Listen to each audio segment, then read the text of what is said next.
আপনার মেসেঞ্জারে কেউ যদি আপনাকে মেসেজ করে ফটো বা ভিডিও পাঠায়, পাঠানোর সাথে সাথে ক্লিক করে দেখলেই অটোমেটিক মেসেঞ্জারের ভিডিও বা ফটো সেভ হয়ে গ্যালারিতে চলে যাবে।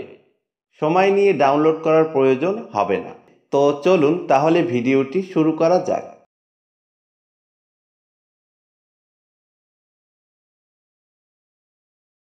তো প্রথমে আপনার ফোনের মেসেঞ্জার অ্যাপ্লিকেশনটি ওপেন করবেন। এখন আমি আমার ফোনের মেসেঞ্জার অ্যাপ্লিকেশনটি ওপেন করলাম। এরপর একদম নিচের দিকে হাতের ডান সাইডের কর্নারে দেখতে পাবেন মেনু অপশন বা 3 ডট অপশন, এখানে ক্লিক করব। এরপর এখানে দেখতে পাচ্ছেন সেটিংস অপশন, এখানে ক্লিক করব। এরপর একটু স্ক্রল করে নিচের দিকে চলে আসব। তো এখানে দেখতে পাচ্ছেন ফটোস অ্যান্ড মিডিয়া, এখানে ক্লিক করব।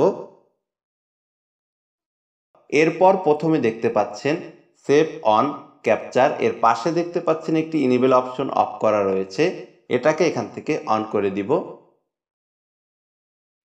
ওকে, এই ইনেবল অপশনটি অন করে দেওয়ার পর আপনাকে যে মেসেঞ্জারে ফটো বা ভিডিও পাঠাবে, পাঠানোর পর যখন আপনি ওই ফটো বা ভিডিওর উপরে ক্লিক করবেন, সাথে সাথে সেভ হয়ে আপনার ফোনের গ্যালারিতে চলে যাবে।